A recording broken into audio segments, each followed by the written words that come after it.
bitch. I'm leaving that in. Welcome back. Welcome back to File Under Fire, a wrestling review podcast. I am Brady. I'm your host, joined as always by Dom. Bitch ass boy. Bitch. And Avi. Hello. And today, I'll kill you, bitch. this week, I guess, are we saying today, a week? I don't fucking know. Anyway, It's this Brady week. this episode, Brady it's me week. week. It's me. Missouri week. Brady Yeah. week. Yeah, so we brought 3 matches that we felt are most emblematic of me or wrestlers I like.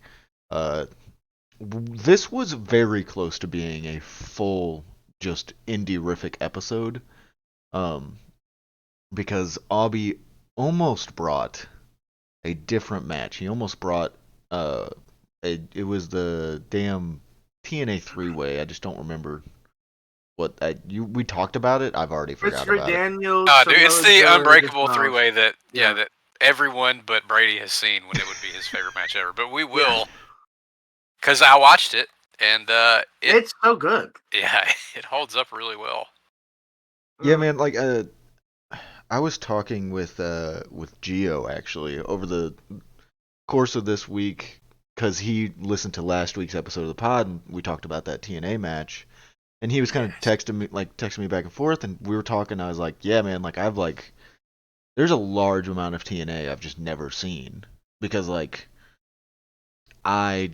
that was never what I really tapped into. I guess maybe because by the time I got into TNA, it was shitty TNA. Yeah, it's been mostly bad, almost exclusively bad, I think, since you've been paying attention. But I actually watched a lot of TNA, just trying to find something that that I thought would be a good Brady-ism match, and I had a blast. I watched a lot of great matches. Wasn't it also because your internet was down for a little bit and you had the DVDs, so you're like, fuck it? Well, that's true, but I was already doing my I was already doing my TNA scouting, but then my internet went out, and I broke out the Best of the X Division DVDs. I haven't literally stuff I bought in college that I haven't watched since. But I don't know. TNA is what it is, but there's a lot of fun stuff there and a lot of really unique stuff there. Yeah, I think before I don't know, before what would you say? Probably 07. TNA is just putting on great stuff constantly. It's a mixed bag, but there's a lot of great stuff there. I think it universally fun matches with the X Division, but when they were trying to be WWE, this never worked. It was always bad. Trying to be WWE saying fuck the a lot WWE. of really fun gimmick matches that they sort of invented. That are really fun, and a lot of fun mixes of people that you weren't really getting anywhere else. Oh, 100%. I think they also have weird crossovers. Sometimes they're like, yeah, we're gonna get Ultimo Guerrero and Rey Bucanero on the same show as Masato Yoshino and Shima. Sure. We've talked about more TNA on this episode than anything else, and it's we already were talking about TNA. That's so beast. Shooting the shit, baby. Yeah. Yeah. TNA, like I was saying to Gio, TNA, I really need to tap into more. It's the biggest probably blind spot of my wrestling fandom, especially in stuff that You're probably not missing too much if we're being honest. Yeah, but it's stuff that I would like. You know what I mean? Yeah, no, that's fair. That is very Brady stuff. There's stuff that's there's some nude stuff and 100%. And probably some other random wrestling stuff that I'm not well versed in. But all the guys that I shouldn't say all of them, but a majority of the guys that were in TNA I like already because I've watched them elsewhere. So it's I feel like I should tap into it, but nonetheless, Abby did. We didn't do that at all. Yeah, we didn't bring anything TNA. We did bring stuff with TNA wrestlers, but that's for later. First, We're gonna talk about Aubie's match that he brought. We do, however, love tits and ass. That's true. Argue that point. That was on purpose, right? That was on purpose. Absolutely. Yeah. It's total 100%. nonstop action, which is still an innuendo. Oh man, this company maybe should not have been around. It's still like around. There's a cockroach of the wrestling business. I vividly remember when TNA officially outlasted WCW, which is still crazy for me to think about. But at this point, it's been around a lot longer than WCW was. That's fucking. Yeah, WCW as an entity was around for like a decade or 12, so? 13 years. Yeah. Yeah, it's not a very long time, but I mean, they go through a lot of changes in that 12, 13 years. So does TNA. Yeah, I mean, so anyway, CMLL. But yeah, some of the best wrestlers ever. Hold on. I just want to say this real quick. In this match, not TNA. I'm thinking about this now. You know how you said TNA has been been around, you remember that point, right? TNA post Hogan coming in has been around as long as WCW. Yeah. Because he comes in 2012, I think. Yeah. So and it's been nothing for a few years now. Just absolute dog water. Nothing wrestling. It could probably convince me that it doesn't actually exist and is a money laundering front, and that would be none the wiser. But I mean, there's an argument. Tuning in. There's an argument that it's been a money laundering front for probably 2 decades. Well, it's just made up because who would know? Hey, there's people tuning in, I'm sure. You just post the cards on Cage Match and everybody just assume. Yeah. Anyway, so some of the greatest wrestlers ever. Aubie brought a 14-man Cibernetico from CMLL 3/28/97. I'm going to read you off the list of competitors here. So we have Negro Casas, Black Warrior, Felino, Mano Negra, El Dandy, Scorpio Jr., Silver King, versus Santito, Shocker, Tejano, Mr. Niebla, La Fiera, Dr. Wagner Jr., and Mascara Magica. There you go. These are all Dom guys. I'm not gonna lie. These are all some of the greats. An unbelievable lineup, which is part of why 97 has a case for the best year in wrestling ever. And there's a very famous Cibernetico from April of this year, which everybody was kind of talking about and sharing around. That's sort of the inspiration for the one that was on Dean, because those guys were talking about how Dean loved that one a lot. And it's a 16-man, and it's incredible. But this one, I feel like just has this is these are Dom guys, these are Brady guys, these are Aubie guys, these are the fucking guys, man. I mean, literally, you're talking some of the best wrestlers ever, mostly in their prime, and they show up and shred and kill each other. Everything is either like a mugging or just smoking each other with dives, and it almost feels like they just go till they can't go anymore. Yeah, it's a very good way of putting it. Yeah, and so even the people who might be considered the lesser guys are incredible, right? Like the Black Warrior Mascara Magica section is still a technical marvel in the middle. Yeah, I was thinking Mascara Magica is definitely not the forefront of this match, or someone who you expect them to go crazy because everyone's gonna go crazy in this match, but you know what I mean. You're not looking for everyone's crazy. Everyone's gonna get their shine, but when you read through that list, dude, he came in. Everyone showed up. He came in. That shit was beautiful. Felino is so fucking cool. I love when he shows up in different colors. I don't know. Felino, I was trying to figure this out while I'm watching the match, which is just how is he that fast? Does that make sense? Yeah, it's wild. He looks like Masato Yoshino. It looks like he's at 1.5 speed. Like, I understand that that's part of who he is, right? That he I is think he very has some of the fast. best. I think he has some of the best like arm drag sequences in this match. Yeah, because he's just like launching you with the speed of the of getting to No, you for the even arm as a drag. base too. I think he's a great base too. I mean, even with the, I think like there's a Mascara Magica section that is fucking. That's great. Dude, But I Yeah, mean, this everybody Johnny section. gets to. The Mhm. reason I picked it though is because I think, and I've talked about this with John too, because John, this is a John Magenda match. He loves this match. Like we've Yes. gushed about this before. Uh-huh. And it, out of all like these crazy names, and everybody really has their moment outside of like maybe Mono Negra, who's eliminated really quickly. Mm-hmm. Mhm. Like Mr. Niebla comes out of this looking like maybe the best wrestler in the world. Bro, Ah, And yeah. Silver King, oh my maybe the God. best I've ever seen him look. Of course, Santo and Casas are doing their thing. Yeah, Like every time they up in match the up, stratosphere.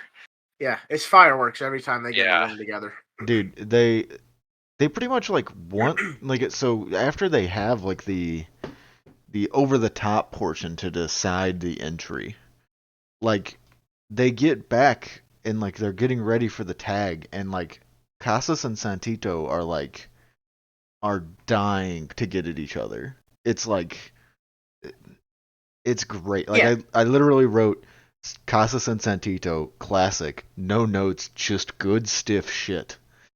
And Like the mat work is incredible. But mhm. yeah, they're stomping the piss. I mean, Casas, he's murdering everybody here. He's Yeah. so vicious. Santito too, and he just has that thing about him where he just looks and feels and moves differently from everybody else. Mhm. hmm But this is actually the portion of the feud where when he comes back to CMLL and Io Del Santo is the Rudo Oh yeah, yeah, yeah. and Casas is the okay. Technico, which I love that stuff. Really, some of the best stuff ever. It But would probably really only would work with those guys because their hate would still like it Yeah, would still, you know what I'm it's saying? It would still translate well. it's less yeah, well, about being Rudo and Technico. It's more about like just that kind of palpable These guys are disdain just for the each best. other. yeah, Yeah. and that's the basis of the turn, right? Is like well, Santito comes back and they have a match, and then he kind of goes away for a minute, and while he's gone, Casas turns Technico because I was talking about this about Adam Priest, and I likened it to like Eddie Guerrero, and the big one is Austin, and like CM Punk. He's so good that at some point, like the people want to cheer him, Mhm. and Yeah. he was always kind of a Technico in Arena Mexico anyway. So it's like kind of bowing to the inevitable at that point, right, where they turned him Technico. And Mhm. Santito, yeah, it's less of a like I'm evil now. He's just aligning himself with Bestia Salvaje and Scorpio Jr. and those people because of his hatred for Casas. Yeah, this was Bestia, Salvaje, and Scorpio Jr. They're so cool too. like you said. This was a Jam Agenda match. When I went to Jam asking for like Mr. Niebla like recommendations, this was one of the matches he gave me, and I think it was one of the ones that fell by the wayside because I think I was so overly obsessed with that like 99 feud with Shocker that I kind of like got a little bit lost in that. It's easy to get intoxicated by that Dude, because that it's just so beast. that's like a Shocker's little still with the mask here, and yeah, still vicious. a little bit of like behind the scenes in my little brain in my little noggin, which was that like I thought about bringing something Niebla related and potentially even something related to that feud because like not I don't want to say there's nothing trios mixed in with that feud, but there are trios that are not as important as some of the other matches in that feud, right? So like I thought about bringing one of those, but like I feel like it's probably better to just talk about one of the famous matches, whether that be the Super Libre or the Mano a Mano that's like a bloodbath, or either of the apuestas, with either the one with the IWRG, Mr. Niebla, or the actual Shocker apuestas that also has Viano, Tercero, and Atlantis in it. Whether it be any of those, right? Like, I thought about bringing them, but then I was like, man, Mhm. those are like such special matches. And I feel like they would fit better in like an episode where we're talking more specifically about like real hateful stuff or blood feuds or apuestas, like stuff like that. I felt like it would kind of fit more along those lines, and I was like, I don't want to say this like it's not that this episode is unimportant, obviously. Like every episode I treat as important, but like in the grand scheme of episodes we can do, I was like, I think that needs to be like saved, right? Like that needs to be like Makes sense. I got a ton of those in the chamber. Put on a pedestal for me. Yeah. So I'm happy that you in turn then brought something that was Niebla related. Because like this is also one that I've been wanting to bring, but it's like it's kind of a hard match to talk about outside of like, yeah, this was awesome and everybody was fucking awesome. There are some really cool there's spots. So many moving parts. Yeah. Like, but it is a crazy Niebla performance, particularly those Germans on that mat mm-hmm. and the bridges out of them. Like when he's in there with Casas is beautiful, just elite level lucha libre. Dude, at one point, Shocker hits a German. I don't remember on who. It's a national. Dude, it's disgusting. Like he throws the German so hard that he can't even land in the bridge. That's how like hard he like launches them backwards. I was like, that's like the only thing in my notes that's in all caps was because of that how like just nasty that one was. Can I also talk about the tragedy of lucha libre? That is that if you have a cool mask, there's the chance you will lose it. Because, like, let's be real. Everyone here with a cool mask, they lose it in the future, basically, besides Santito and the ones that don't have masks because they already lost it. And those guys had cool masks. It's fucking sad. Mr. Niebla never loses a mask. Mr. Niebla did not. Yeah. I know, besides, whatever, but like, besides him. No, you're right though. Yeah. Yeah, like Did Black Warrior lose his mask? Yes. Okay. I was gonna say that. He has a cool mask. Mascara Magica lost his mask. Felino lost his mask. I think, dude, honestly, Black Warrior, I feel like might be one of the most underrated masks.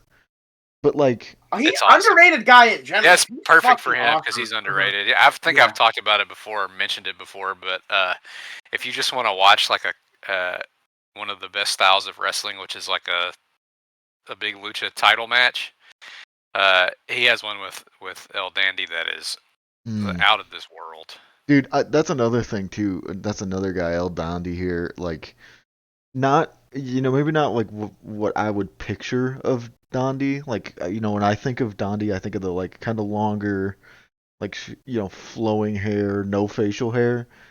Yes. Whereas here he's got that like kind of like almost. Dude, he is such an ass kicker in this match, though. He is, but it's just like he's still so recognizable, and I was just like, oh my god, like Dandy's so so good. He's beast in this too. Yeah, he's fucking awesome. When I was doing the park playlist, he like, I don't know how many matches he won in WCW, but it wasn't many. But there's one on there in particular that he wins with just like a fucking right hand, and it's so believable that he won with a massive right because he just smokes people on those punches.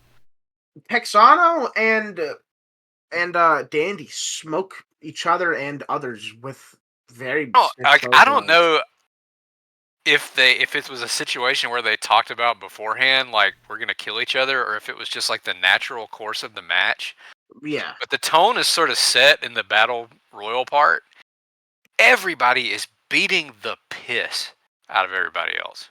Mm-hmm. I mean, the fucking sweat is flying.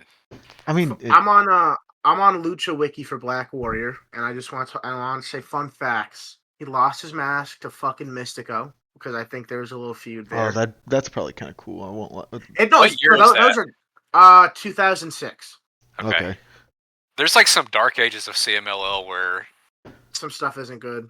Yeah. Well, no, you just can't find you can't Yeah. see. Oh yeah, no, yeah. That's when like 2014 stuff or whatever. Yeah. Yeah, there's some weird blackout area because I found that when I was trying to look through Niebla stuff, like there's just blackout. It's like I'm just scrolling through the match finder page and it's just a lot of blank. And there's no TV shows. Yeah. There's nothing airs. Also, Mano Negra is his father-in-law apparently. That's kind of beast. Which that's kind of beast. And his nickname, one of his nicknames, is El Dennis Rodman de la Lucha Libre. Oh, that's sick. So real. Also, yeah, his tope. I think they call it the tope of death because it's so goddamn good.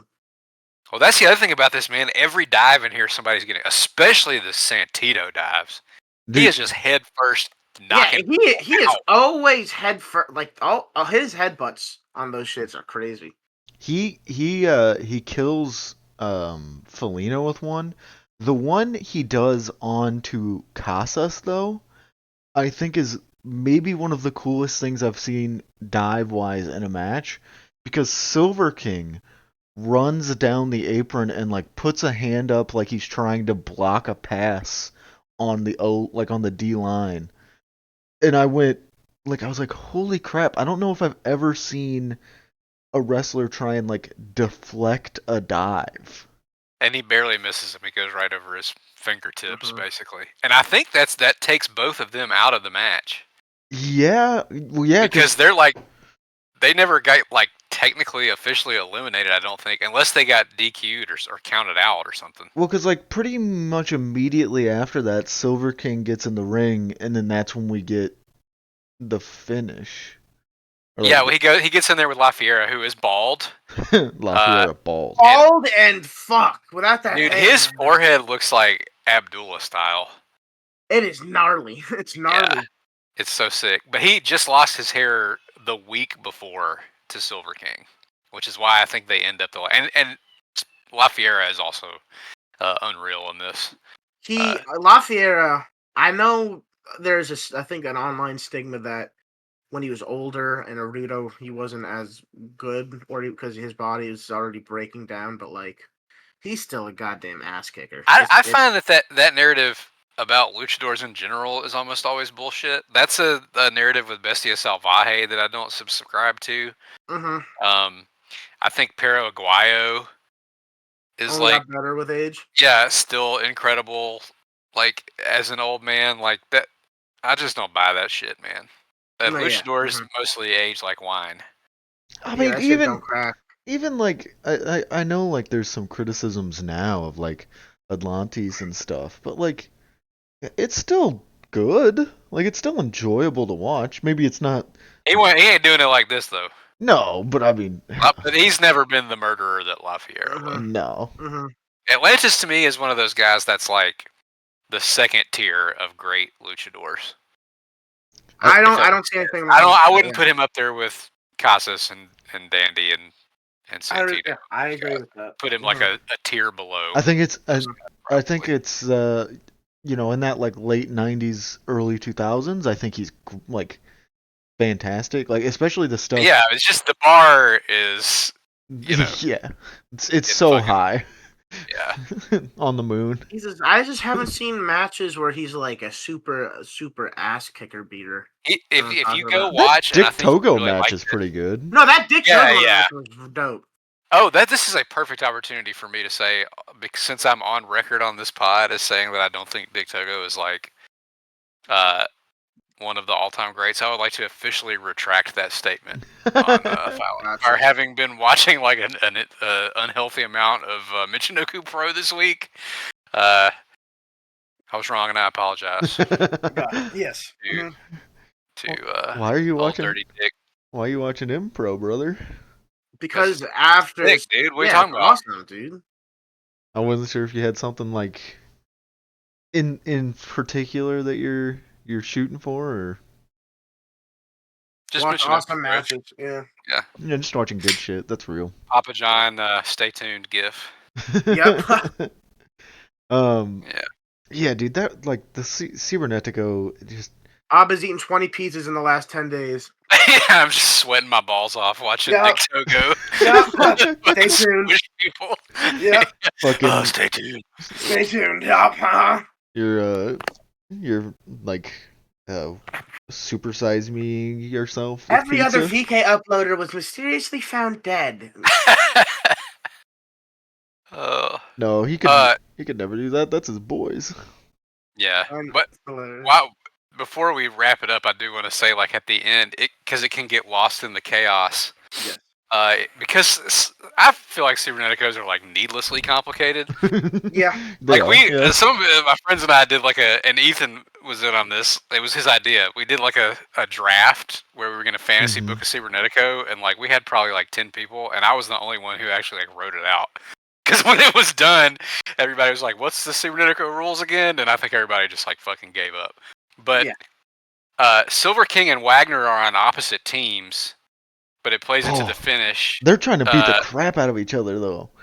They are, but at the end, when it's Fiera and Silver King, Wagner actually holds his teammate Fiera for Silver King to smoke on a dive, and then Fiera moves out of the way, and Silver King takes Wagner out, and that kind of plays into the actual in-ring finish where those guys go back in. They're again a week off their hair match and have a really hot and slick finishing stretch, but yeah. I just wanted to point that out because it can kind of get lost in the chaos that there is, because there are Technicos and Rudos and family connections all mixed up in here.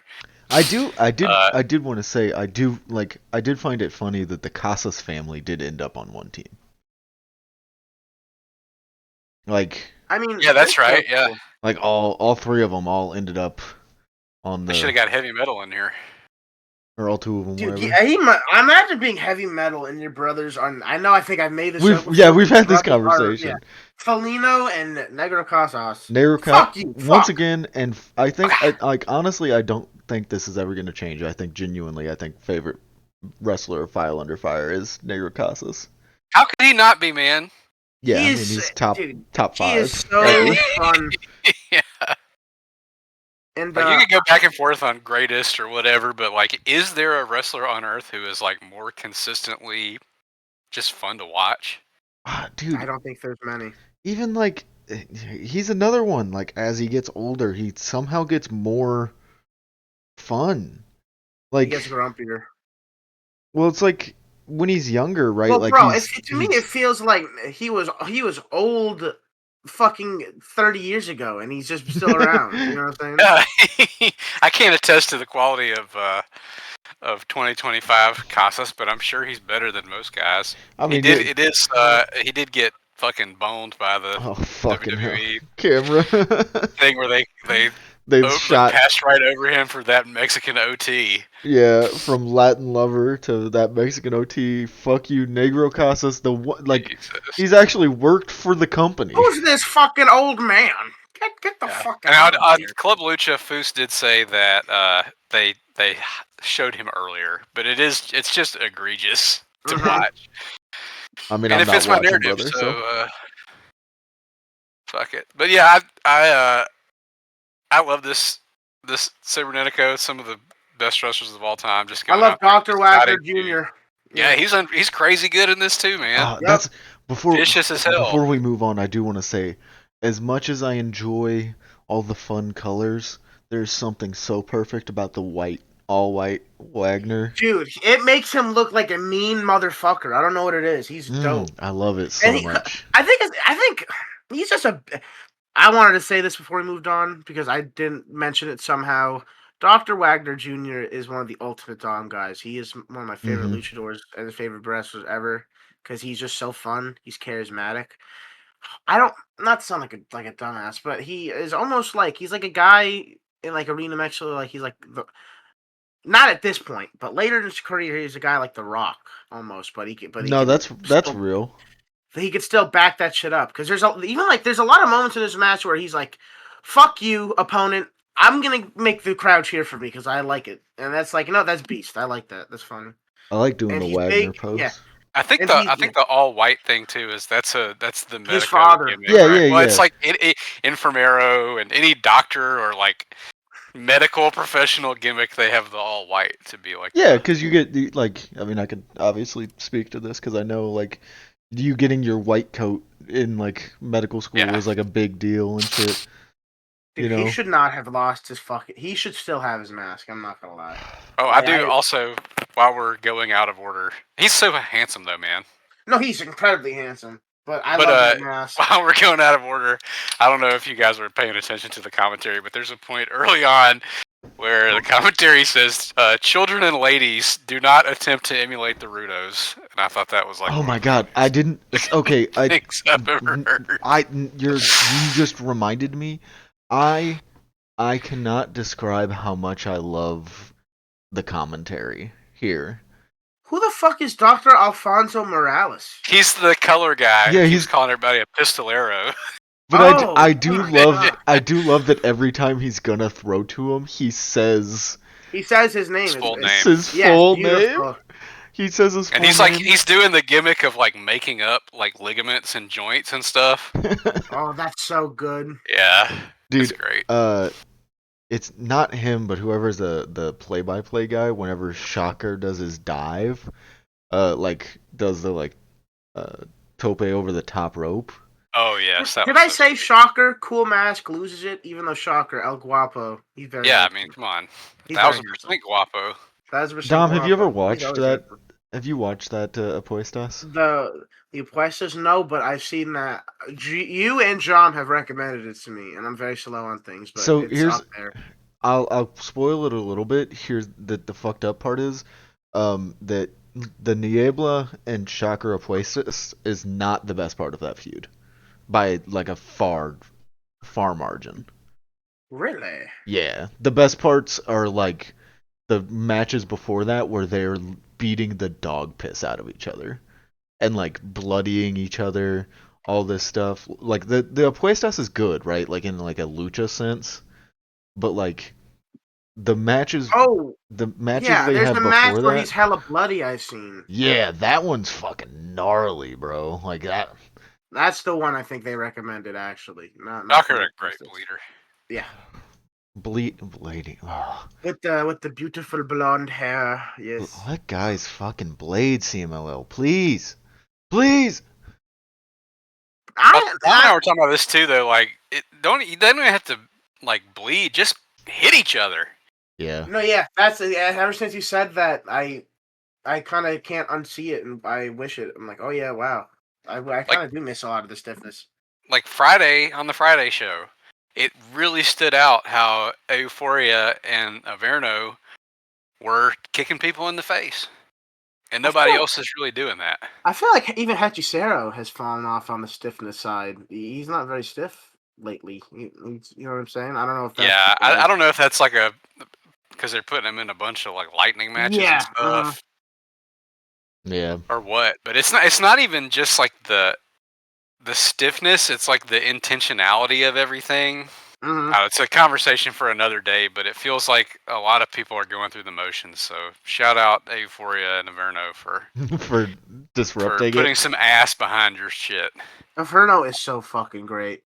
Yeah, so before we keep getting sidetracked here, move on to Dom's match of the week. It is the Motor City Machine Guns versus Bryan Danielson and Roderick Strong from PWG 5/22/2009. This match, I feel like this match has the ability to be something else. Like it could be like an overblown kind of like very PWG-esque match, and it's not. It is just kind of like it's worked. They don't overblow it. Yeah, like they do, and like they do kind of get a point where like both teams get a heat segment and like a comeback segment. Like they both kind of get that shine. Which they're both big. Yeah, but heat, you have to use the word heat like very loosely because there's not much heat during the heat segments. No, it's kind of just working the guy over. It's not like Yeah. they're like, doing stuff Trying that's to get like the crowd, yeah. Yeah, they're not doing a ton of stuff. One thing I've kind of been teeing up to you guys over the past couple days and like before we started recording. It's something I noticed, which was I feel like the two teams are working differently. Where it's like Roddy and Brian kind of work a bit more of like a fundamental style. Like they're not doing a ton of over the top stuff. Even like Roddy isn't doing a ton of backbreakers, Like he doesn't I thought they were both efficiently doing some pretty ridiculous things, but like in a good way. I Roddy and Dragon were not a regular team. Like they're called the Hybrid Dolphins, which is a fucking All Japan women ass tag name if I've ever heard it. Yeah. But the real Hybrid Dolphins was Roddy and Paul London. Right. And London got hurt right before this tournament. This is from DDT4. Paul London on commentary for this, though. And the less said about that, the better. Holy fucking shit. No, actually, speak on it real quick. Awful. Even more so than normal, PWG commentary was just a lot of dolphin puns, and Paul Linden either actually not knowing where he was or doing a very good job of I think he just simulating not knowing where he was. He was probably just stoned out of his mind. Yeah, but which is fine. I mean, Yeah, Dom's like that every glass episode. houses and all that shit, but Well, yeah, I would love to be stoned at a wrestling show, but I wouldn't be fucking commentating. But you're right, Brady. I mean, but they're different wrestlers. Like the Guns are X Division spectacular guys. Yeah. And even in the they're obviously Danielson and Roddy can do some like spectacular shit, but they're much more grounded wrestlers in general. I think it's most noticeable when they're doing like different double team stuff, whereas like the Guns do this they do the Guns shit, right? Where it's like they're a well-oiled machine at this point. Yeah, but it's that like fast-paced,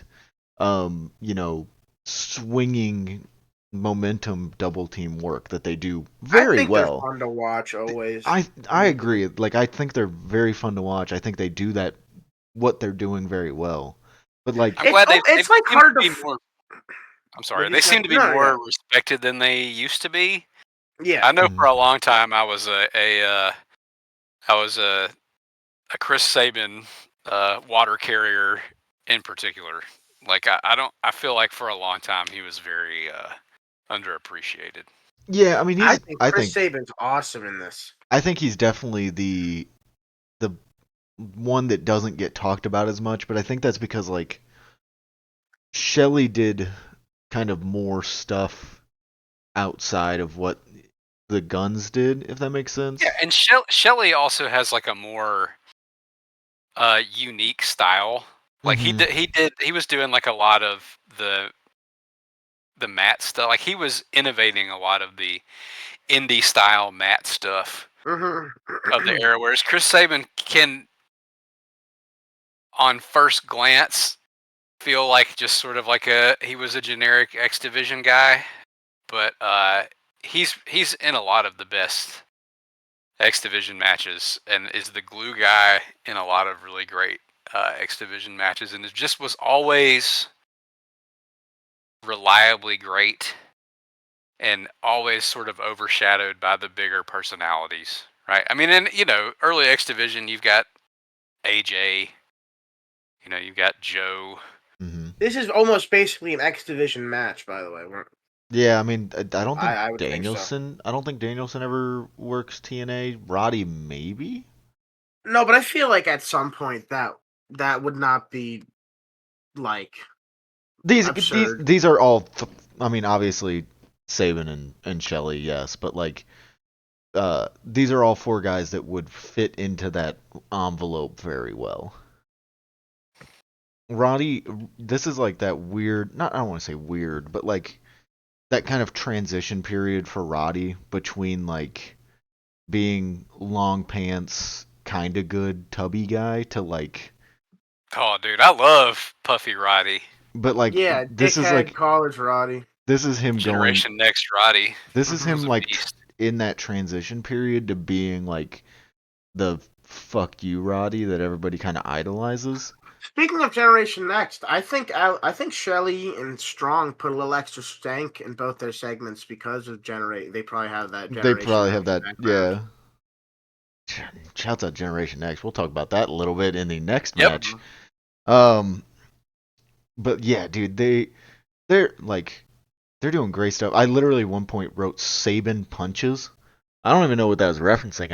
I think Saban just probably Saban does good punches, and I don't know. I think that Saban and Shelley probably got a lot of good traits from being on just like TV guys for so long. You know what I mean? Mhm. Like Yeah. they're like their rest holds and stuff are fun. Like I know you said they're not working, they're not getting keep, but like they're working. They're like pretty smartly, effectively doing tag stuff. You know, isolating and stuff like that. But you know, both teams are doing that. They're smart. Yeah. They're smart guys. No, I think you're right. I think they've learned how to not kind of overextend their welcome in like certain Good segments. punches usually. It really does result in a lot better punches. Mm-hmm. And yeah, we were talking about this before we recorded, but working on TV it definitely really helps. It helps people learn. Like it makes you more Sharpen efficient. your shit up, yeah. Yeah, it makes you learn like what works and what is necessary and what is extraneous. Mm-hmm. And I think you see that because like, so I don't know if I've talked about this on the pod before, but you guys know like I like Daniel Bryan more than Bryan Danielson. Yeah, which you've mentioned. And this is 09. He goes to WWE in 10. Mm-hmm. So this is pre WWE Dragon. And to me, the best thing he did in WWE was as a like his babyface comebacks and his hot tags. And he gets, I don't want to say hot tag again. It's not really a hot tag. I think in a Southern style tag, the rules have to be enforced, right? Like you like interference. That's what I was gonna say. Like there is a point in this match where like the tag rules are kind of done away with. Well, I'll come back to that thought. Hold that thought. Yeah. Because there's good and bad in that at the end, I think. But like he gets the quote unquote hot tag, like Roddy has been getting worked over for a long time, and he comes in and he immediately applies a surfboard, which to me, right, like post WWE TV Danielson, like in AEW, is coming in with the fucking knee. Yeah. And he's bringing some kinetic energy, and he is building the momentum. Yeah. But I think it's hard to like build to that point in this context and setting because of the PWG fans. Yeah, the PWG fans, but also just like the way they are taking care to have a structure, and they don't do the very annoying thing. Which I want to give them massive credit for this. Danielson and Saban are the legal man for like the last 2/3 of this probably, and they make it a point. Yes, they are the ones attempting to pin each other. I think I don't think I wrote it down, but I specifically remember a point where Shelley does something to Danielson, and like Saban makes it a clear point to like pull Shelley out of the way after doing the move so he can pin Bryan. Yeah. And I like, again, props. I appreciated that a lot. But you lose some of the impact of the isolation work and the smart structure itself when for the entire time they're the legal man, like the other guys are in the ring and doing shit. Yeah. like with no like this ref needs to be before the league office because he's not in any way enforcing like the rules of a tag team match, but it is a PWG match, and so I think like Dom was saying, like in that context, this is as smart and like and efficient of a tag structure as you can like realistically work. Yeah, that's pretty much what I was thinking and saying. Yeah, I think. And also, it's hard to structure matches like these when both teams are presumably baby faces. You know what I mean? Yeah, that is another part about it too, right? It's like you can't really do it when they're both babyface, and they're both wrestling multiple matches in the same night. Mm-hmm. Yeah. So you don't want to blow your like if you know you're the team going over, you don't want to blow yourself up and like, yeah. But they are going. I mean, they're doing a lot of stuff. The work is really good. Mm-hmm. I just feel like it's like, as Dom was saying, like that working on TV helps you.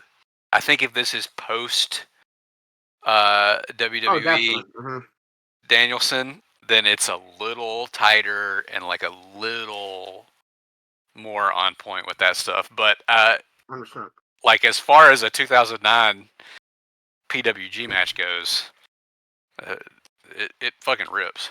It's fun. There's a part of me, I understand, like, I don't want to say this in like a way that sounds like I'm, being needy or anything.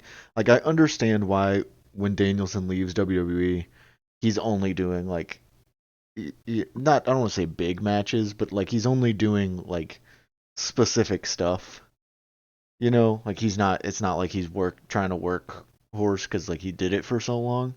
But like the idea of him being able to do, like, if he would have come out of WWE and been able to do like 15-20 minute indie matches, like, and like wrestle some of the indie talent that's currently like out there instead of just like working, AEW storylines. Oh man, there's so much that could be so good.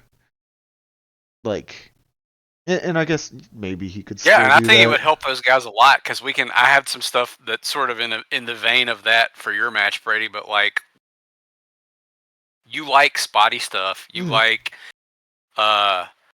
spectacular stuff, and like I think that all three of our matches this week like fall into that category. But they have something that has been lost in translation with like the currents. Like if you compared this to Swerve Osprey, that just happened. Like there are lost recipes in here, and like you're saying, Danielson going on the indie scene and having 20-minute matches with people would be a way to impart those lessons.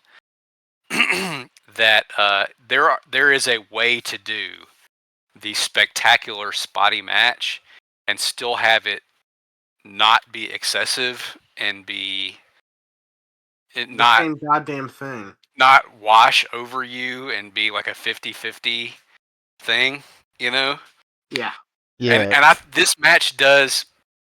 I said I have some nits to pick with it, right? There's some small stuff that I noticed that is not necessarily like my bag, but I did really like this match, and I would fucking kill for this to be the type of wrestling that was taking place right now. Because it's still state of the art, it's still exciting, it's hard hitting, it's athletic, but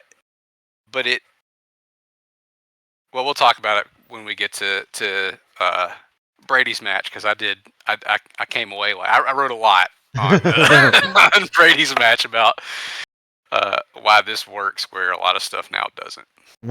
I do want to kind of go through like some of the spots that I think I loved the most. One of the things, like, Brian is like holding, I don't remember who it is, but he's like holding somebody, and Roddy like starts running the ropes to do like the like he's gonna do the sick kick, probably. yeah, Which like that he's gonna, probably would have just killed him. That probably would just fucking shattered his face. and like he just stops and chops him.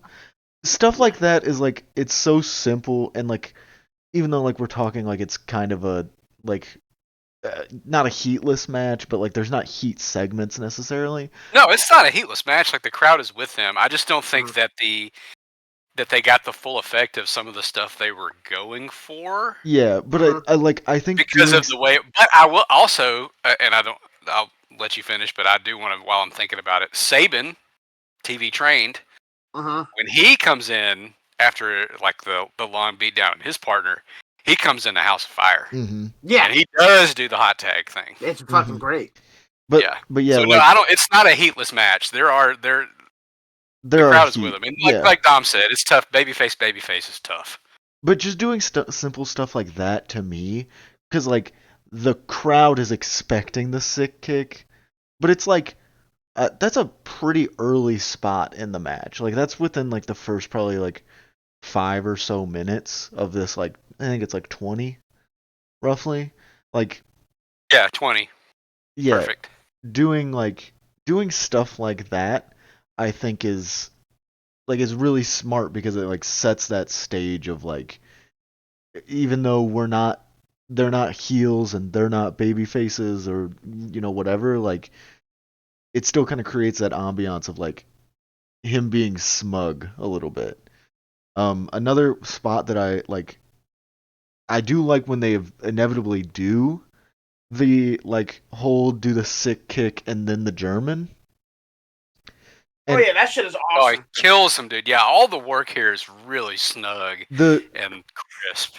And one thing that I feel like it's similar to what you're talking about, how like things get lost in translation, which is that like nowadays I feel like if somebody did that same spot, right, they would do sick kick. They would not lay it in. Well, they would do the sick kick, and then like the guy giving the German wouldn't hold him there for the sick kick. He would start doing the German as the kick is coming in. Yeah, that's what I was talking about this with Dom, and I think I mentioned it in the server too. Like, it's not just that stuff is not laid in, and I don't want to do the old guy rant. I'm not. Like, it's just evident to anyone with eyes. Like, the little stuff like that makes such a massive difference. It's instead of like, I think the way I phrased it was like you're vaguely hinting at wrestling moves. You're referencing the move because you got to keep it moving. Right? But it's like that CMLL show I was watching. People aren't like following through on Irish whips. Mm-hmm. That doesn't take any more effort.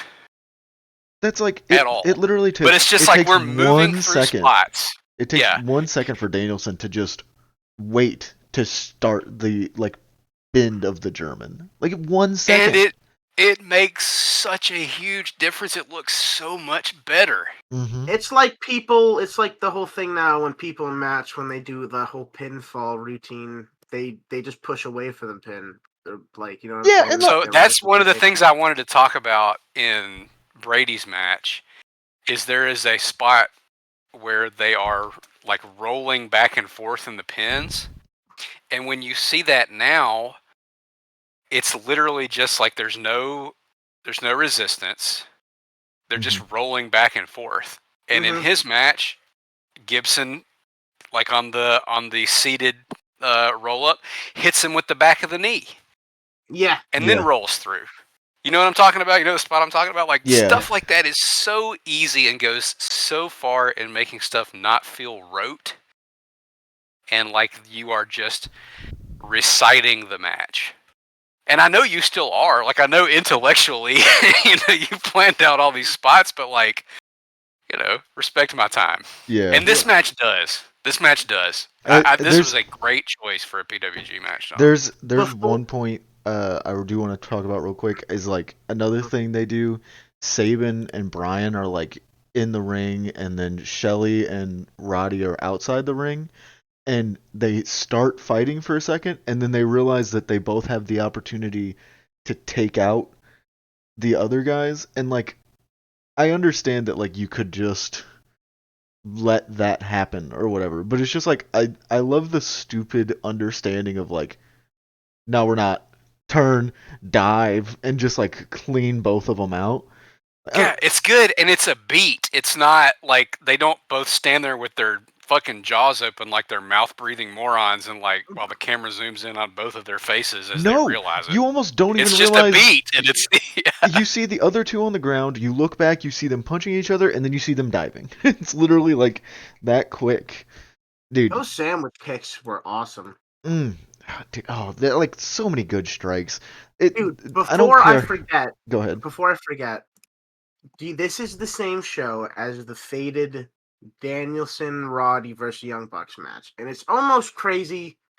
I'm gonna have a hot take. that's It's the almost final, like, right? yeah, it's the final. It's so much crazy that this is like that's like real ass tag team Motor City Machine Gun versus fake ass tag team Young Bucks. Like they probably did the same thing in this match, Roddy and Danielson. Like they probably were just like, yeah, we're just gonna beat you up hard. And do you know what Motor City Machine Guns did? They didn't bitch out. They just hit them. They hit them back hard too. You know what I'm saying? Like, there's one point where Shelly's on the apron, and I think it's Roddy that he just kind of like boots in the face. And yes, like it's a stiff match, and like they didn't pussy out like the Young Bucks did. Sorry, this is not related at all, but you know what I'm saying? It's a little related. Like, no, please hate on the Young Bucks, dude. Let it rip, dude. Yeah. There's a reason that they titled their book "Killing the Business." Like it's literally like they've been killing everyone all match, and they're the heel guys, and you want to be the baby face. Just fight back harder. What are you talking? Like that's the recipe, pussy. Yeah, go watch a Hardy's match. Oh. What? Like, watch this match. Fuck that. Just watch this one. This should have been the final. Yeah, that's real. Yeah. Is there anything else we need to talk about with this match? No. I think as good as a PWG match can get. Yeah. And like the crowd's hot for it. It's just so good. And it's tight. It's tight. It moves and it's tight. So moving on, my pick for my week. It is Austin Aries versus James Gibson from ROH 4/16/05. This is for the ROH World Title. Oh baby! Ridiculously smartly worked match. I said this in like in our chat, but I specifically picked this match, even though it's for my week. I picked it for because I know Abby loves this match, and I do. And I love these guys. More so loves Jamie Noble or James Gibson, whatever the fuck you want to call him. Yeah, Jamie is. This is probably the most heralded less than a year run ever. You think? Yeah, if he didn't have this run, I think he would be just one of those guys that you talk about as being criminally underrated. Yeah. So I'm glad that he got this. I remember this happening in real time, man. I think even with this run, I still think he's underrated.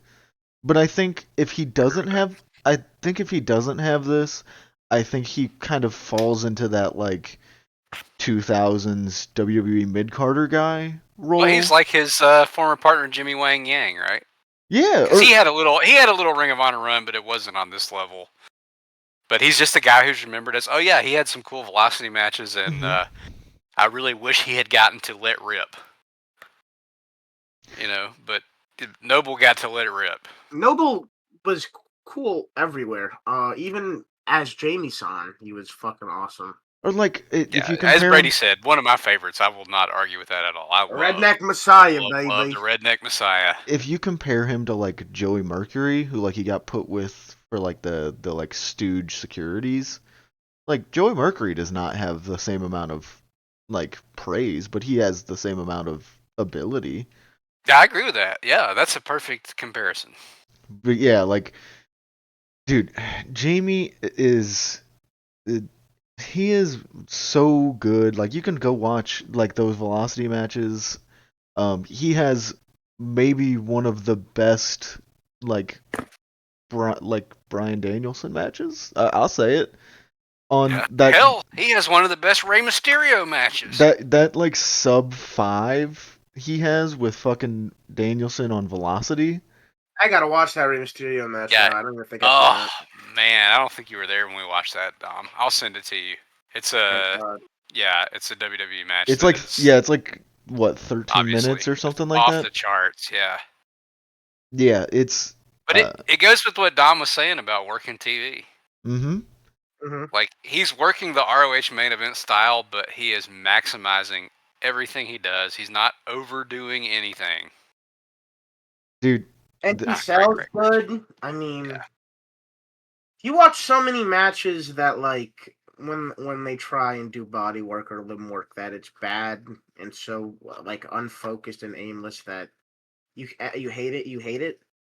That, man, every match should be worked like this in some degree when you're trying to do limb work or something. This is a very smart match. Every counter makes sense to the and it's so funny because they do it so organically, and while they're doing that, Gabe is on commentary just like hitting you with the giant whack-a-mole mallet over the head, talking about fucking. I wrote down at one point, I can't tell. Did Gibson hurt his back at some point?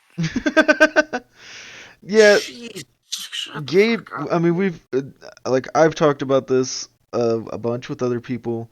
And shout out Best in the World cast. They were talking about that on their Paul Linden episode last week too, and on previous ones. So I actually come on, bro. Because a little subtlety would be nice. After I picked this match, I went back and listened to their episode about Jamie Noble because they cover this match, and they even on that episode they shit on Gabe's commentary for being so like on the nose annoying. Yeah, and it's so frustrating because they're working it they're not. Gibson's selling is not over the top. It's not. So that if you haven't seen this, hold on, go fucking watch it. If we're talking about overselling, can we talk real quick about Aries selling the chops? What? Did you hear those fucking things? No, I did, but it's just holy hell, dude. He cut that's like the first strike thrown in the match is like Aries shoves him off. And Jamie comes over and just chops the shit out of his chest, and Aries like comes out and he's like rocking back and forth, looking like he just got like shot in the chest. And it's so good too because he's trying to big boy him. Yeah. Well, yeah, he's the ROH World Champ. He pinned Samoa Joe twice. Samoa Joe, yeah. Yeah, I mean he's the king killer, right? Like I get it, but like I was talking to my friend about it last night when I was watching this match, which was that like I was like, it's so like this Jamie Noble run is so insane when you put it into the context of ROH history. And then like that like Jamie Noble, a guy who up to this point was a WCW mid-carder, a WWE mid-carder, hadn't like everyone knew was a good wrestler, but like had never really been given that point because he's too small. He's didn't fit the archetype, right? Which makes him a perfect 2005 Ring of Honor babyface. He comes in because Ring of Honor is the we're different. Smart mark promotion because the crowd is so many smarks. They're like, this dude is the best ever, and so he's like immediately over. Yeah, and there's a clear babyface and heel dynamic in this match, which can be missing in a lot of early Ring of Honor. That just elevates it so much and allows them to work it in the way that they work it. But yeah, it's not 50-50 either. It makes it so much easier to watch. Yeah, he's insanely over. Then like when he inevitably does win the title, it's off of Punk. He is the end of the summer of Punk. Yeah, huge. Again, vivid memories of all of this stuff happening. Like genuinely, if that match, I was the target audience and I was eating it up. If that match wasn't so long, like that title match, I would have brought that match because that match also rocks. It's just great. An hour and like some change. It's literally 50 something minutes. Yeah, it's like so fucking long, but it's like it's so cool at the same time. Like it's I don't know. It's really fun to watch. It's earned but it's story wise too, though. Yeah. But this one's not. This one's 24-ish. Something like that. Also, before I do, I'm looking at my notes and I want to mention this before we move past before we get too deep into the review, which is that Aries coming out to Personal Jesus. I also wrote this down. Knowing what we know now about Austin Aries is like so, it's so funny because he's so full of his own bullshit. But it's perfect, dude. It's so... A country boy can survive. It's so much better. Yeah, obviously. Like real songs for themes are so far superior to the fake wrestling themes. It's crazy. Even though the sound on here is total ass, dog shit, and you can barely make out the songs. Like Gibson coming out to A Country Boy Can Survive. And Aries coming out to Your Own Personal Jesus is just next fucking level. It's like, and I think Jamie coming out, sacrilegious. It's like Dog coming out to Another One Bites the Dust, or like why is the Punk entrance so special, right? Like it's just so much better when the guys pick like a real song. Jamie coming out, I feel like it's worth paying for. Jamie coming out to Country Boy Can Survive wearing General Lee trunks. Which is like... We're not talking about that. It's... like, listen, I get it, but also, like, I don't think you can picture a more southern man than he don't got internet. Than what Jamie He's like this. He's like my students that I teach that are, like, flabbergasted to learn about the reality of the Confederate flag in the Civil War. He don't know. He's dumber than dirt. But, yeah, they are... I wish they were the John Deere tights because they're equally perfect. But that's I mean I could also talk about the wrestlers with package Reddit too of people very happy about these trunks on Jamie Noble. He was going Hacksaw Duggan style. Should I watch the Austin Aries Ring of Honor World Title Championship stuff? I mean, that Aubie would be the guy to know because he was living it. Mr. Aubie, are they? Yes, I think I'm a fan of Aries, like the wrestler Austin Aries. Yeah, me too. I don't want to have to do a disclaimer every time we talk about somebody who's fucking stupid because we'll be doing that 18 times an episode. Yeah. So look. Okay, this is not an endorsement of the man's politics. Of course, okay? Always. But Aries, he's an example of what I was like talking about in the last match and hinting at, that everything he does is so explosive and impactful. It's innovative and athletic, but it is like there's not wasted motion. It's grounded. I already mentioned it, but like the Osprey swerve counters and shit, right? It's window dressing. Mm-hmm. Right? It's like almost Baroque. Whereas here, they get into that later in the match where they're exchanging counters, but every counter they do is like super efficient. The way they're countering holds is mean, and they're not whirling dervishes and like an Aries. It can depend on the opponent with his run. But I think that Aries, Strong, Jimmy Rave, and Gibson, and Styles, to a large degree, are the guys from this era whose work holds up the most now. Because there is an underpinning understanding of, like, that you are supposed to look like you're in a fight. I'd throw Joe into that, too. Yeah, Joe's in there too. Absolutely. Yeah, Joe's in there too. And I would argue that even Joe is more spotty than Aries. Yeah, because I mean he has his like. He's got his flair. He has his signature spots. Like you want him to hit the Olay kick. You want him to do all this different stuff. Which I mean, obviously, I want him to do the Olay kick. He fucking kills people into the barriers. Like every single time, it looks cool. But yeah, I love Aries. Like when Aries starts working the back. Like even though yes, Gabe is the most annoying man on God's green earth, beating you over the head with the fact that James Gibson's back is hurt. The way that they're like that he's working the back, just doing consistently different offense to it, and even doing like his signature stuff, like that's the swinging elbow drop he does. But it's so targeted. He makes it a point to do it to the back. And it's so explosive and impactful. Like, and it's once again, it's little moments. Perfect counters. It's little moments in my head that make things worth it, which is like him getting ready for that, like the swinging elbow, and Gibson starting to roll, like he's on his stomach and he's like picks his shoulder up like he's starting to roll, and Aries leaning forward and just pushing him back down, and being like, "No, this is going to your back. Like I am trying to hit that's your exactly what I was talking about. Dude, what a fucking counter, by the way, for a DDT.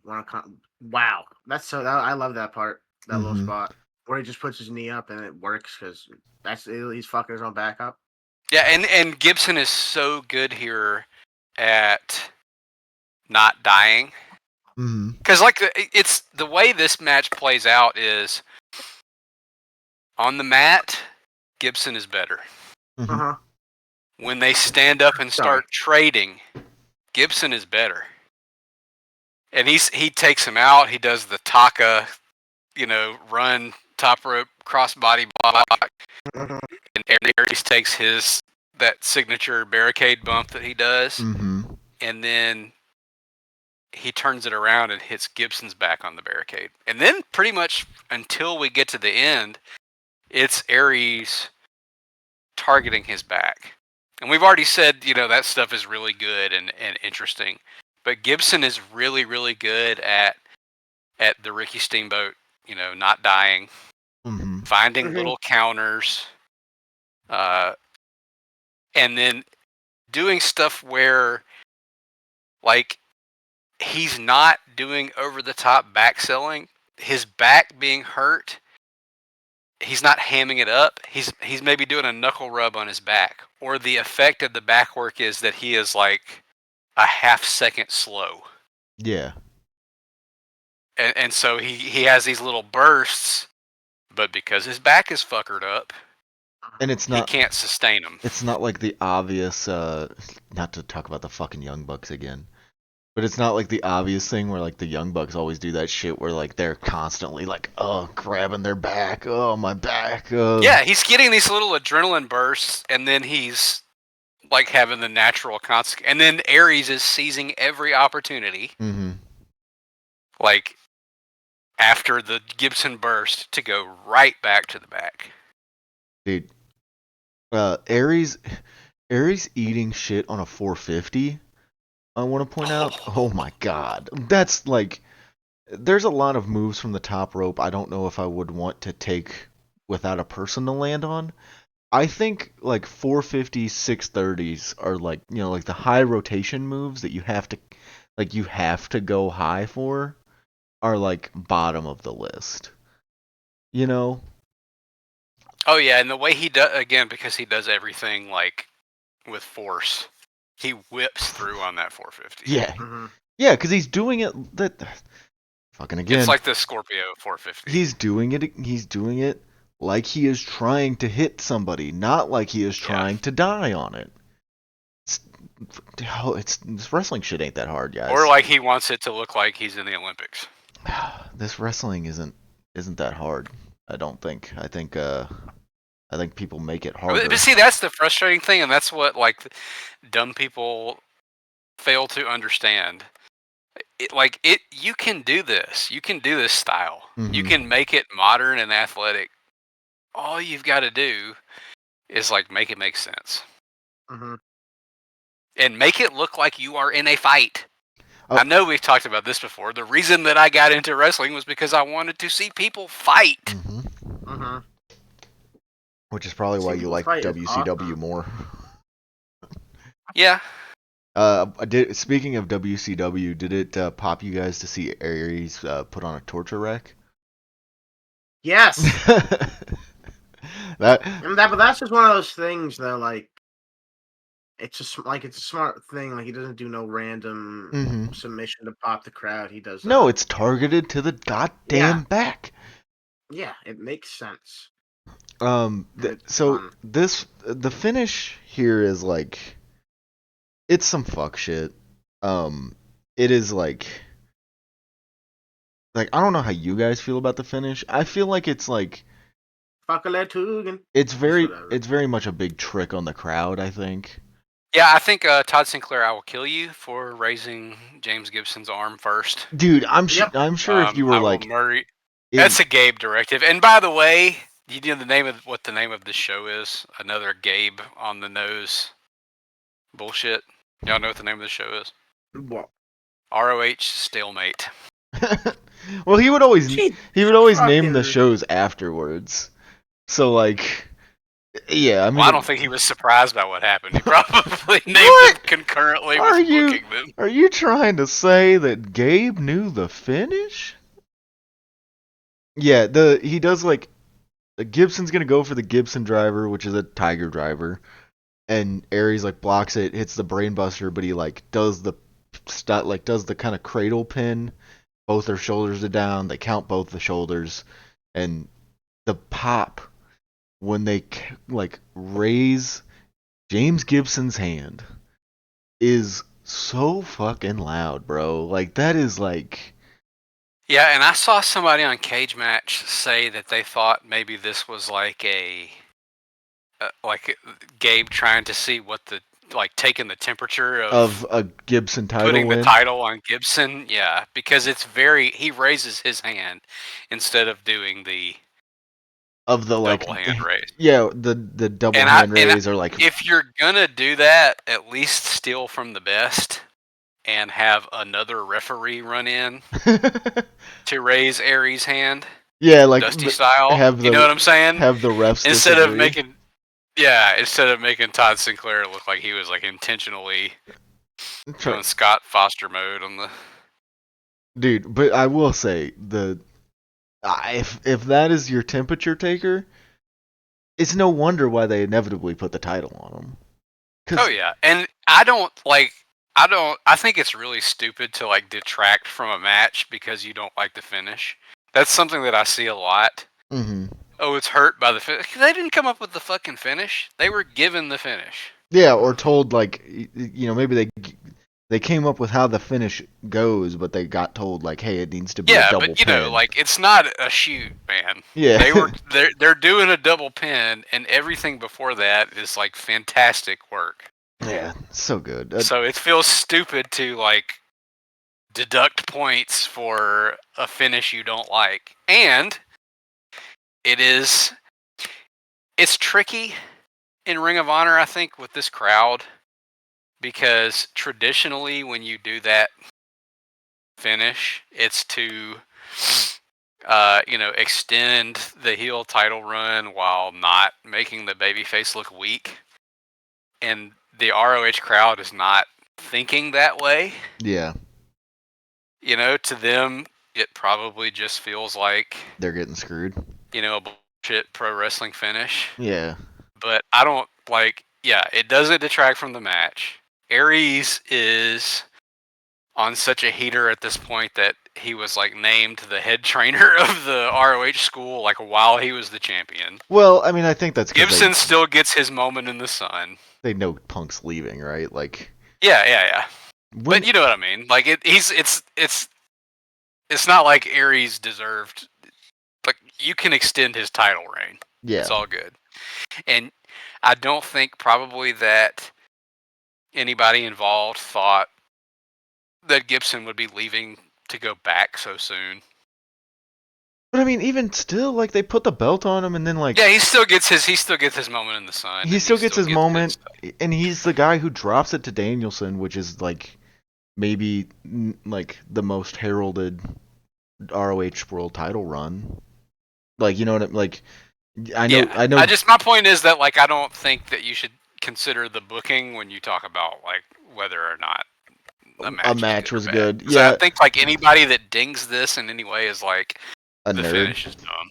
They're a nerd. Yeah, a nerd. Yeah, get a grip. Yeah, I mean this is like basically 2 months, almost exactly 2 months before Punk wins the title off of Aries.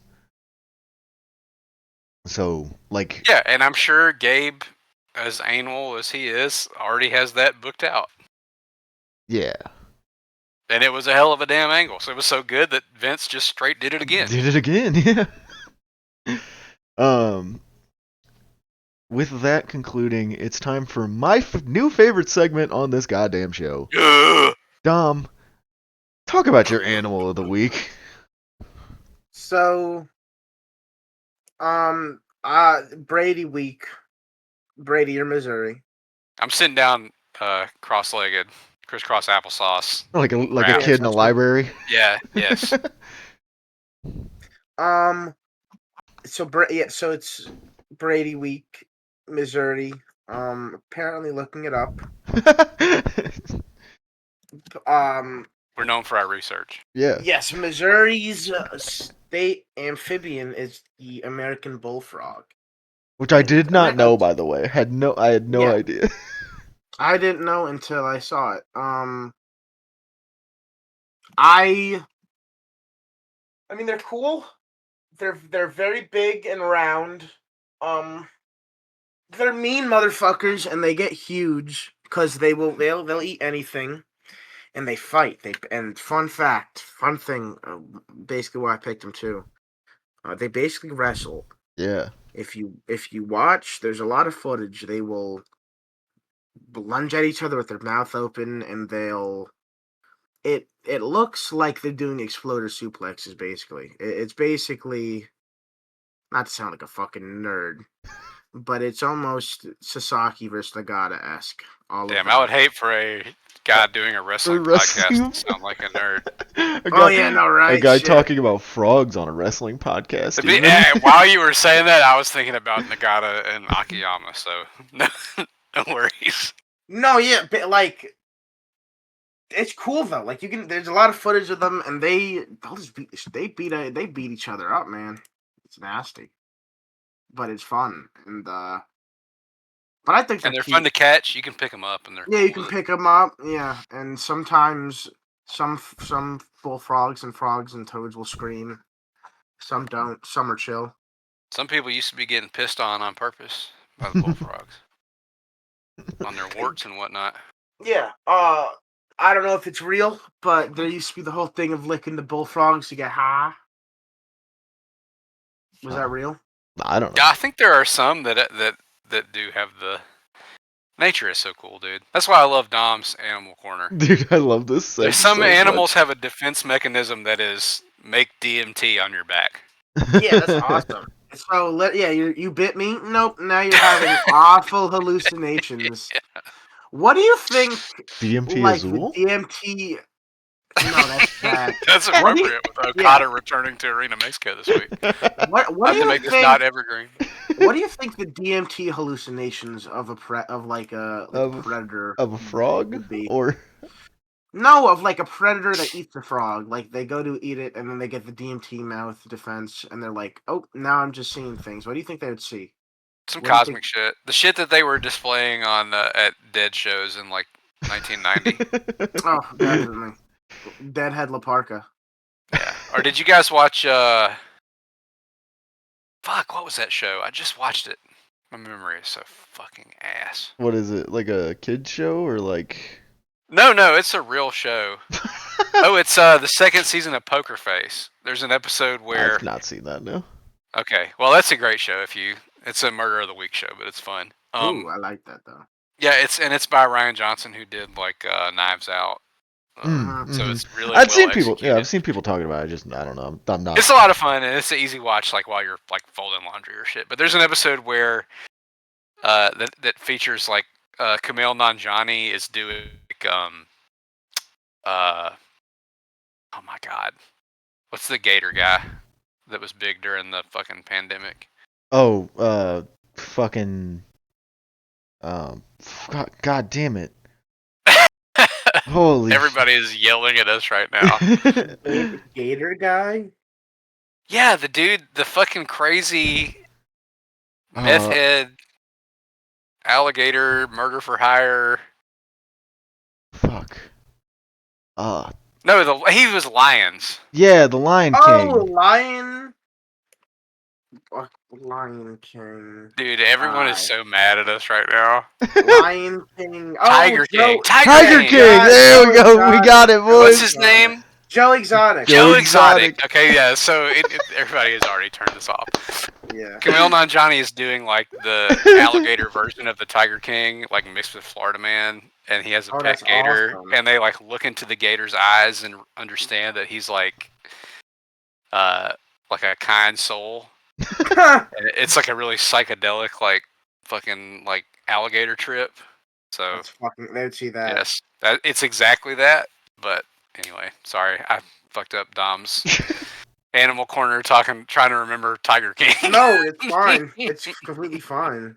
That was fucking beautiful. I'll talk about tigers next time because honestly, Yeah, War Eagle. Tigers would probably exist in Alabama if they had a chance and choice to exist in anywhere. We got mountain lions and shit. Yeah, bro, that's just scary. I mean, It's just scary. Yeah.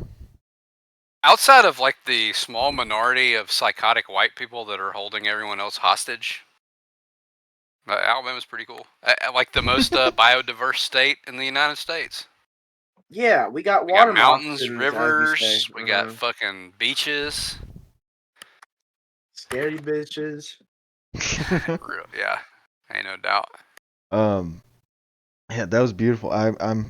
Dude, I genuinely can't describe to you guys how much I love this segment. Like, it's so much fun. Honestly, this should just be Dom's animal podcast. Yeah, instead we should just do that as a bit. We could talk about animals and how we would all die against animals and losing as animals in the animal war against humans. We could bring episodes of nature documentaries. Dude, that would be so lovely though to watch. Animal fights. Dude, yes, animal fights. Yes, animal fights are cool. Yeah, that'd be cool. It's our podcast. We can talk about whatever we want. Yeah. Unfortunately, I have a wrestling brain sickness, so yes, I do enjoy this outlet for that. Yeah, getting to watch and talking about railing about bullshit into the void. Yeah, it's very fun. Apparently, people like listening to this. I love you, people. Moving on to the cage match game. Weirdly enough, it's my pick on Brady Week. This is the only time it will line up, by the way. We didn't plan it that way. Yeah, this is just I for some reason put myself second in the Brady in the ism episodes, and it lined up perfectly with my pick for the cage match game. So are you guys ready for the overall cage match rating of my wrestler? Let it rip, Tater Chip. It is a 8.66. 8.66. Yumika Hoda. It is not Hoda. Great wrestler though. Dom, do you have a guess? I'm trying to think. I'm trying to think just Brady guys, and then what's this? This Samoa Joe? This is not Samoa Joe. Samoa Joe's got to be higher than 8, right? Like he's got to be at like 9. Nah, because I bet there are like WWE. Yeah, WWE. Like shat on him, and also I know there's people who like think he's bad now because they have brain worms. And that he And people love to rate wrestlers on cage match based on how they are like at the exact moment that they're. Oh no, he's a 9. He's a 9.16. Okay, we're all right. Are you guys ready for the first review? Yes. It is a 8.0. This wrestler is a fascinating wrestler because had he been just a little bit taller and a little bit bigger, he probably would have gotten more main event opportunities. Or had he been younger and gotten into the scene just 5 or 10 years earlier, Diamond later. Dallas Page. No. 5 or 10 years later than he did at his current height. But despite that, he still managed to wrestle for all three of the American Big Three in the 90s early in his career and was a key figure in the early 2000s wrestling scene. He was a really solid promo and character and quite good in-ring, often putting on his best work in tag and multi-man matches where he acted as the glue holding the thing together. Is this Jimmy Wang Yang? This is not Jimmy Wang Yang. I'm gonna finish the Fuck! review. I'm gonna finish the review because I want to finish it. Shit! My Sorry. only real criticism of his work is that pretty much all of his best matches are multi-man and tag, and I can't pinpoint why, but there's just not many top-tier singles matches in his career I can point to. If what we saw today was the end of his career, though, he's certainly at least tried to add one last one. I wanted to finish that because there's a little bit of a hint there at the end. Yeah. So, what you say? Can you repeat the last part? It said what we saw today was the end of his career, though he certainly at least tried to add one last one. At the end of his career, okay. So you guys ready for the second review since you both threw out some guesses already? Uh-huh. It's a 9.0. This guy is a man gifted with a genius mind for wrestling business and was one of the most influential workers of his era. Thanks for his work and guidance putting over the booming independent scene of the late 90s to early 2000s, we have all-time great workers such as Samoa Joe, AJ Styles, CM Punk, and many more. For that alone, he should be respected, and that's setting aside his brilliant psychology and in-ring work that has withstood the test of time. At his best, he can lead a young star to a 5-star classic with ease. Not to mention, he can cut excellent promos and has natural charisma. Try to give you a little bit more with the wrestlers there. Kind of lay out the time period. So is this Jerry Lynn? This is not Jerry Lynn. I was thinking that too, but you said he had excellent promos and charisma. Listen, I think Jerry Lynn does have charisma, but he does. I don't think I've ever heard a Jerry Lynn promo. I don't know if charisma is the word that I would use. What do you mean? I love Jerry Lynn, man. I like Jerry Lynn. Speaking of Michinoku Pro, there's some really fucking cool Jerry Lynn Michinoku Pro stuff. Anyway, do you have a guess, Avi? I'm stalling. Responsible for blah blah blah blah blah. Regal. It is not William Regal. He's not even small. Fuck. Are you guys ready for your final review? Yes. The silence is deafening here. I feel like I'm not trying to. Like, yeah. I don't know. It's crazy. It is a 9.0. Going to go down as one of the most underrated guys to ever do it. It's been said before, but it's true. It's extremely likely that the wrestling world looks significantly different without him. You can lay claim to having wrestled in every major American company since the 90s, but this is Christopher Daniels. This is Christopher Daniels! Fuck. Oh, man. No, you're right. I can't believe I didn't fucking... Because he's like Brady guy, yes. Yeah, we talked about him so much over the course of the last week. I saw his name and I went... I was like, I feel like... Because, like, I almost went different. So, I almost went Mil Mascaras because I saw... because I was listening to the commentary on the Cibernetico and they said Mil Mascaras, and I went, yeah.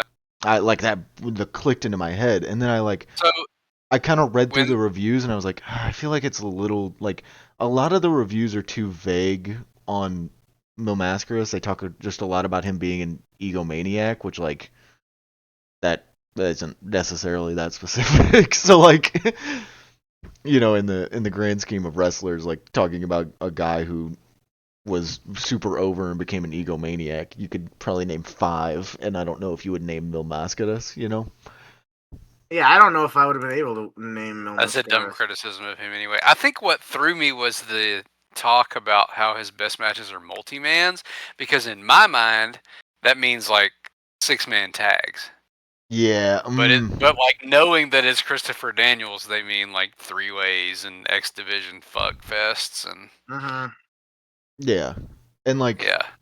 that's kind of why I gave you that one first, because it's like I figured maybe the size talk would kind So of an like 8 and 8 and a 9, come on, brother. Dude, Bring me a bad review of Christopher Daniels. He genuinely does not have a lot of bad reviews. Like, yeah, I believe it. He has one 2.0 review, 6 4.0s, one 5.0, and then everything else is like 6.0 or higher. Yeah. Like there's not really a ton of. You remember you don't, because we already talked about TNA extensively. But Dom, do you know when he just went by Daniels? No. Yeah, I know that. There was a period in TNA where he was just Daniels. That sounds stupid. Very funny to me. I'm not sure why. Oh, here and a all guy the named Daniels. Yeah, see, I couldn't even have gave you some of the bad ones anyway because they're all in German. Yeah. So I fucked up guessing you Mika Hoda because I know from trying to find a cage match game like recently last week that it's so hard to do women because of like the way talked about in the reviews. Yeah. Like it's so obvious immediately that it's a woman. Which narrows it down so much. So Dom gets a nice pick, though, solid 1 point. Yeah, I'm happy that like because I felt like cool little 1 point, bitch ass. That puts Dom up to 2, so he's only 2 points behind you, Obby. So yeah, that's where we need the applause that Dom was talking about. Yeah, yay! Yeah. Fart noise too. I don't know if my microphone picked up the clapping, but it will pick up on the audio track, so we're all right. But yeah, so Obby, you have 4 points. Dom has 2. I have 1. This one's shaping up to be a bit more of a battle. I got a text from one of my normal friends, like outside of our kind of sphere, of when I won the cage match game, which was just, holy shit, you didn't win it by bringing some fuck shit. I was like, thanks, buddy. Like, that's real nice of you. You almost won this one with one of the most well-known. Dude, I'm so happy Dom got it. Harder than it sounds, folks. I'm so happy Dom got it because I was like, as I'm like reading the reviews and you guys are like missing it, like missing the point. I'm like, man, if I brought goddamn Christopher Daniels, who well-known, someone we've talked about multiple times this week. Well, I can't lie. Not often does Christopher Daniels pop into my head. Yeah, I get it. That's fair. Yeah, they like. I was like, man, I hope somebody gets it. So good job, Dom. I'm proud of you. Yay. Dude of the week this week, or dudes? I don't know. We're giving it to dads because it's Father's Day. That if you want to talk about dating an episode, it's Father's Day. So shouts out to all the dads, including the resident dad in this podcast, Mr. Obby. I did ask you if you did anything cool for Father's Day, and you said no because you'd been sick all day. So that sucks. Yeah, it does blow. I got to spend time with my dad. I don't know if you did, Dom, but yes, I did. It was fun. Yeah, shouts out to all the dads. I felt like shit all day, but I did get to talk with my boon companions about some good ass wrestling matches. So that's that's a dub. Yeah, that's real. Yeah, I mean, great. What a great week, guys! I'm so happy we're doing these ism weeks. Having 3 matches that were tailored what a great to week, me. the Brady themed week. Yeah, having 3 matches that were tailored to me was so much fun. But like, also, I mean, even going like last week, I chose a match that while I feel it's tailored to Dom, it's something I liked. This match. Oh, it is very fun, and it's a fun way to attack wrestling watching. You know, it's everybody who's listening to this, who's this deep in the game, knows like sometimes you can be too deep. You can hit that malaise or whatever, but yeah, but it is a very fun way to attack like what am I going to watch to think about like what would Dom like or what would Brady like or even what would I like? Yeah. You know? It's almost or what hard. do I like? What is my like? I think more people should do that. I think this is the beauty of the podcast, right? Like it is very good. I've talked about this too. To like enunciate why you like what you like, and like figure out like what you're into, what your philosophy is. Yeah, just really instructive and fun, and can help make the hobby more interesting. Yeah, because like even though we've talked about, I enjoy a lot of spot stuff. I also enjoy when things are like put in, like things are deep, like strikes deep, stiff. And none of these were just like boring spot fests. Fucking jibber jabber. Yeah. Yeah. No jibber jabber here. No bullshit. Shouts out, guys. I think I know what I'm targeting for you next week, Obby.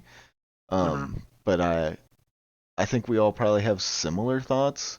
Actually, I think I may know where I go. I don't know if it'll be a match you love, but it's still on friend brand. That we've mentioned already, Jom said.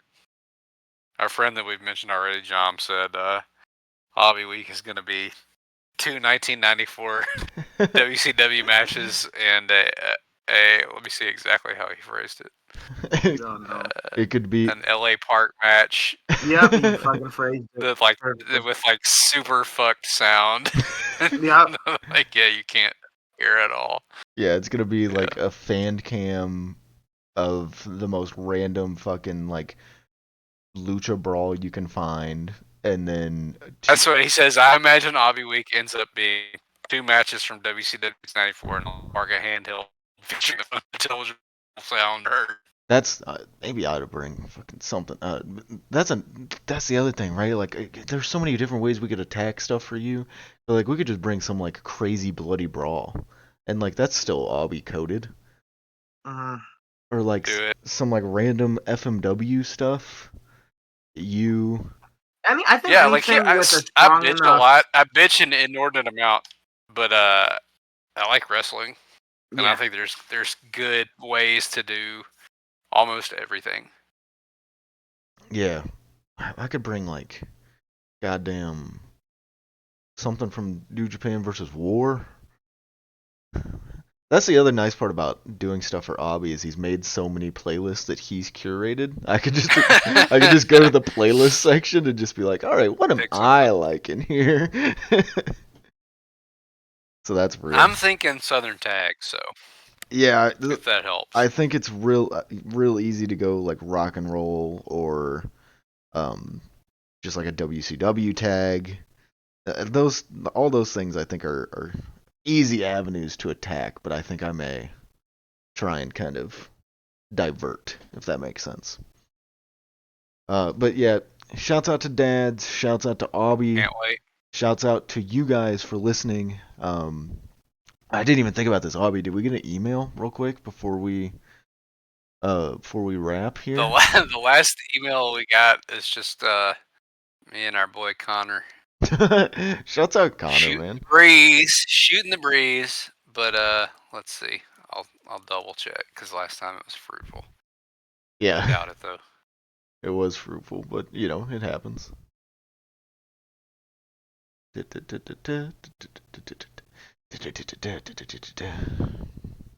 Internet's fucking on me. Let's go with no. We did not get an email. That's all right. If we didn't, if we did and we didn't see it, we'll get it next week. It's all right. Did not. Send us an email as always at fileunderfirepod@gmail.com. If you want to reach out to us, that's probably the best way because we will check it live on podcast like we just did. If you don't want to reach out to us and you just want to see what random shit that we tweet throughout the week, follow us on Twitter. You'll see Obby posting clips of damn Dos Caras power bombing Sasuke onto the floor. Awesome shit. Yes, super sick stuff. Check out the spreadsheet. Check out the playlist. Zona 23. Yeah, That was fire. check out wrestling, I guess. Go listen to this podcast. I guess you already have. If you haven't listened to every episode, do that. We're trying to kind of streamline our process and bullshit a bit more instead of going through each like step by step of the matches. So let us know if you like that in the comments. Like, subscribe, please. Like I'm not saying that in like a give us like it does help because then like more people can organically get to hear this, and I think that is the best way to really grow the good word of wrestling because there's so much slop. Not even like don't get me started. I don't need to get into the diatribe. We've been going on too long and we've already bitched enough on this episode. But like, there's so much bad wrestling media. At some point we are trying to be good wrestling media and celebrating matches that are not necessarily lost to time, but like they aren't heralded the same way that a match like a Good and cool. yeah. Uh-huh. I could spend another 10 minutes bitching, but I don't need to. Yeah, like, comment, subscribe, email us, follow us, read Yard Subject to Change. Thank you. We'll give a quick shout out to Jom. Go read Insect Soul. Yes. Absolutely. John's so cool. Other than that, I can't think of anything else. Yeah, thank you guys for listening. We will see you next week with Brady-ism. We will see you then. Bye. Bye-bye. Hey.